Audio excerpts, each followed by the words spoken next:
Hi, my name is Kevin Taylor. I promised that I was going to tell you the people behind the struggle of Nanapi Mensah. This is a special edition.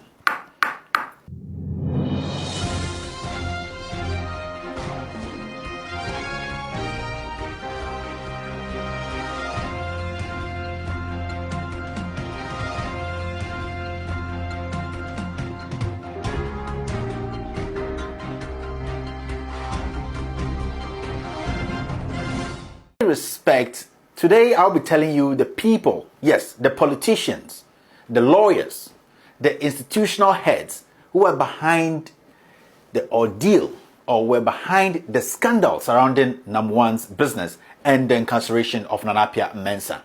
As you can see on my right, the first guy there is called Ade. He is the Nigerian guy who posed as the prince of the Ashanti Kingdom when they met Horizon Royal Diamond. The one on his left is his counterpart, Charles Opoku Dakun, the Ghanaian, who made sure, who actually started all this fraud. He is a Ghanaian, he's based in Accra, and I'll be telling you about him. The last time, these were the two guys I was talking about. These were the two guys who actually masterminded the fraud against the Dubai company. You can also see on the far left that there's this old man. Yes, his name is KK Amwa. He is the former Yoko boss. He's the immediate former Yoko boss. I'll talk to you about this man too. And as you can see, the Honorable is Anand Ankuma. Everybody knows it's Anand Ankuma. He's a renowned lawyer, and he's the kind of person who thinks that he can criticize people, but nobody has the right to criticize him because he's smarter than everybody else. He is smarter than everybody else in Ghana. Today, I'm going to break it down. This issue is not going anywhere. I'm going to make sure that I will reveal each and every single person who is involved in this Nam1 issue. We are going to make sure that the truth is thrown at Ghanaians for them to make their own judgment. Now, let's start this show today with our friend Ace Anand Ankuma. Ace Anand Ankuma is a lawyer, and as everybody knows, he's a renowned lawyer in Ghana. Everybody knows him. He's very vocal on TV, on radio. Now he's even around the country reading books to kids. Yes, he's reading books because his belly is full. Now, Ace Ankuma actually works for Benti, H.O. Letza, and Ankuma Law Firm. It's a big law firm. Everybody knows about them. But somebody's going to ask, why is Ankuma in this Nam1 issue? Why is Ankuma? Ace Ankuma is the perfect guy. Ace Ankuma has been doing his job perfectly. He doesn't actually have anything connected to Nam1, or he doesn't actually have any crime connected to him as a lawyer. Now, I'm going to tell you, and I'm going to make sure you make your own judgment after this episode. This episode is packed with evidence pointing to so many people. Very, very visible evidence that you can make your own deductions after I am done. Now, the reason why I want to start with Ace Ankuma is simple. Now, we know the story about Nanapi Mensah, how Nanapi Mensah got caught in Dubai when he was trying to go get his 750 kilograms of gold worth $39 million. The reason why the Horizon company came to Ghana was because they had first-class evidence. They had pictures. They had statements. You know, when these guys traveled all the way to Dubai, there were CCTVs, they caught them, so many. They had evidence to prove that they knew the people who defrauded them. They knew the two fraudsters. And these guys were the guys they were coming after because they knew that these guys were based in Ghana. So Horizon Royal Diamond came to Ghana, and God being so good, the lawyer they found to help them approach Yoko about this issue is Ace Anand Ankuma. This guy. So technically in Ghana, Ace Anand Ankuma is the first person who came in contact with Horizon Royal Diamond about this case. When I say in contact, it's the first person who heard Royal Diamond make a complaint about this case. And the funny thing is, they sat with Ace Ankuma and explained to him. They showed him details, how it started and where it ended. They showed him pictures of the people involved in this crime. They showed him the pictures of Charles Opoku Dakun. They showed him pictures of Ade, the criminal. Ace, as a very, very renowned lawyer, knew what he was getting into. And he nodded to these people and said, you know what? I'll take the case. I'll make sure that these fraudsters, they are Ghanaians, and they are arrested. So Horizon actually put so much faith in Ace Ananankoma. And then Ace Ananankoma said that, you know what, I'm going to talk to Yoko and I will make sure that the legal processes are being adhered to. Now, don't forget that Ace Anankoma's uncle is KK Amwa, who is the former Yoko boss. So there's a telepathic play here, you know, synchronizing and the systematic coercion. So Ace Ananankoma actually made it easy for Yoko and said, you know what, I have direct contact with the head of Yoko. I can make sure this works. The same time, Nana Appiah-Mensah had heard on TV and on radio that he was practicing a Ponzi scheme and that he has defrauded a company in Dubai. So Nana Appiah-Mensah actually contacted Horizon Royal and said that he needed Horizon Royal to write a disclaimer so that the world will know that he never defrauded them and that he has been working with them for 4 years. And Ace Ananankoma had this information. He had the first class, straight up information. This evidence were with Ace Ananankoma from the beginning, when Nam1 was struggling with the government of Ghana, was struggling with everybody in Ghana that he is not a money launderer, he has not defrauded anybody outside Ghana, and his client Horizon Royal. Now the funny thing is, Ace Ananankoma never makes a statement. So Ace Ananankoma drags his feet. Yes, after he had a conversation with his uncle, KK Amwa, and other people in government who are more interested in this issue than even Nana Appiah-Mensah. I will tell you about these people. Ace Ananankoma drags the issue. He makes it a back and forth issue, and Horizon loses interest. Now Horizon goes back. Yes, Horizon goes back to Dubai to meet Nana Appiah-Mensah because they had only one plan now. Ghanaians are playing them. They went all the way to Ghana to contact Yoko, which is the right company that directed them to Nam1 in the first place, and also directed them to Just Gold, which is being owned by Ade, who posed as the prince of the Ashanti Kingdom. But Yoko is doing nothing. So now they had no option than to take the best option, and the best option was to make sure that when Nana Appiah-Mensah comes to Dubai or goes to Dubai for his 750 kilograms gold worth 39 million, they are going to arrest Nana Appiah-Mensah and make sure that Nana Appiah-Mensah is kept behind bars. So that is when the CEO of Horizon Royal inserted Nana Appiah-Mensah's name in his police statement in Dubai. So when Nana Appiah-Mensah was going to Dubai, there was already a plan. There was already a trap for Nana Appiah-Mensah. But we shouldn't forget that before Nana Appiah-Mensah left for Dubai, somebody came on his Twitter, Gabi Ochidako, made that statement that Nana Appiah-Mensah has escaped and that he has jumped bail, and that Nana Appiah-Mensah should be seen as a criminal and that Interpol alert should be placed on him. Don't also forget that the Statesman's newspaper is the first newspaper to publish that Nana Appiah-Mensah has defrauded Horizon Royal Diamond. So you see the connection. Ace Ananankoma was directly in contact with Gabi Ochidako to make sure that Nana Appiah-Mensah was discredited and tagged as a criminal. But someone is going to ask, why did they do that? I'm going to tell you the connections in this government and the connections where we are not getting it right. The connection is simple. This picture started floating on social media and everybody after Kwesi Nantachi's scandal.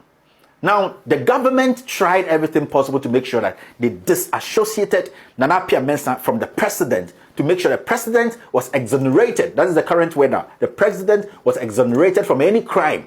The president was seen as cleaner than Nana Appiah-Mensah. So the best thing to do was to take Nana Appiah-Mensah out of the picture and then paint Nana Appiah-Mensah black. Interest of Gabi Ochidako and the interest of Ace Ananankoma and the interest of Ace Ananankoma uncle, who is the former boss who was overseeing this case, that was their motive. Ace Ananankoma was on TV, he was on radio, he granted interviews, he made sure to paint Nana Appiah-Mensah black for Ghanaians to think that this boy was actually practicing a Ponzi scheme, and that if he goes to Dubai and that the people in Dubai says he has defrauded them, that is not far from the evidence. That is not far from that. A money launderer, a fraudster can also put together a Ponzi scheme. So Nana Appiah-Mensah, a perfect picture, a perfect mosaic, a perfect picture was painted for Nana Appiah-Mensah, and he fit perfectly in the character Ace Ananankoma and his cronies wanted him to fit. So basically, Nam1 was locked up, And then Statesman came out, Gabriel Chodako gave clues, and it happened and it worked out perfectly. Now, we shouldn't forget that Horizon Royal came to Ghana and they met Ace Nkrumah not to just have a normal discussion. They met Ace Nkrumah because they wanted to retrieve their $51 million, which Ade and Charles defrauded or took from them. $10 million out of the $51 million dropped in that account at Fidelity Branch at ANC Mall. Now, this is what happened. When that money dropped, the FIC of Yoko, the Financial Intelligence Center of Yoko, blocked the money because they didn't know where the money was coming from and which business transaction that money was actually going to be used for. So they called the person who was going to receive the money. And God being so good, the person who was going to receive the money was Charles Opoku Daku, the second fraudster, the man who masterminded this 51 million fraud. Opoku Daku comes to FIC, and you have to know that FIC is one of the most sensitive departments at Yoko. Opoku Daku has friends all over that place because that guy has been called or he has been pointed out in several serious scandals, from cocaine to whatever. That guy named, so Yoko is his normal working place. He goes there every day. He knows everybody there. Now they call him and be like, you know what? Come to the office. He goes to the office. He meets KK Amwa, the former Yoko boss. And they're like, you know, we can't. Yes, we can't actually give you that money because the rules and the laws of the land says that you have to prove more than beyond reasonable doubt to get access to this $10 million, even though you state that you are an estate agent. Now, this is what happens. Yoko says that, you know what? You have to go to court and prove to court that you deserve this money and that you have a business or a client who is purchasing houses. That's the excuse or the reason Charles gave to Yoko is that the person who sent him the $10 million is his client or a customer, if you want us to put it that way, and that he's purchasing 4 houses from him in East Legon. And those 4 houses, each of them cost $2.5 million. So in total, they're all $10 million. So Yoko said, no problem. Now go to court. Yes, they know. They've been doing this for years. Yoko, they have been doing this for years. Go to court and go take clearance that everything you said here is the right way. Yoko now tells Charles that they have a lawyer for him. Yoko gives Charles a lawyer to go to court, to go fight for him so that he could get his 10 million. Yoko gave Charles a lawyer. And the lawyer's name is Lawyer Augustine Obo. That guy used to be the former chief state attorney. So that guy, he knows the law. He has been at the courthouses. That is how weak our judicial system is. This guy works with the judges. He knows what to say to get that thing done. And Yoko has been working with this lawyer. And they know it's a cartel. It's a chain of command. Now, Augustine Abo takes over the case. God being so good, as I always say, he wins. And the court says that go and take the $10 million. So Charles comes and then he goes with the document and like, hey, the court says I'm the right person to take the $10 million. So he takes over the money. He takes the $10 million. But don't forget that from what we know, $600,000 of that money was shared at Yoko. There are names here, yes, and I'm going to mention those names. I want people to come out and deny, because when you have the fact, you wait for people to fall in the trap, and you tell them, the same as Ace Ananankuma, this guy, he had the party, the president, the vice president, the finance minister, they were all at the party. Yes, Gabi Ochirako, everybody, it's a normal lawyer, but why? There's a connection. This guy is so glued, he's so glued to the Jubilee House, so glued to these politicians that he's basically their surrogate. He goes on TV, goes on radio to paint Nana Pia Mensah black, even though he has the hard evidence that Nana Pia Mensah never committed any crime. Nana Pia Mensah is not practicing any Ponzi scheme in Ghana, but this guy is Nkrumah. Ace Nkrumah. The almighty Ace Nkrumah is the first person who knew that Nana Pia Mensah wasn't guilty on this issue. Now, this is what happens. After the guy takes the $10 million, $600,000 is shared at Yoko. And the list is here. You see, I keep telling people, we don't just say things because we want to disrespect anybody or we want to go against them. We say things because we have hard copies and hard evidence to it. $600,000 was shared, so the issue was discontinued. Now, I would like to ask, when this issue came up, Yoko boss should have known. he knew that Charles and Ade were the suspect, and they were the right suspect because the Horizon Company came down to Ghana to report them. They had the evidence. Why didn't they report it to the IGP? Why didn't they report it to the Attorney General? Why didn't they report it to the right quarters, the Foreign Affairs Minister? Why? It is because it was a political thing. They wanted to make sure that Nana Mensah is taken out of the picture to clear the president, Nana Addo Dankwa Akufo-Addo. This is the hard truth. My fellow Ghanaians, I am here to let you know where the money ended. We are following the money and we will get to the last cent. So this is what happened. Sankuma basically committed crime. He committed treason. He sold his country. Yes, he sold his country to another country, all because the enviness, the greed. These people, he should come out and defend himself that he never knew from the start.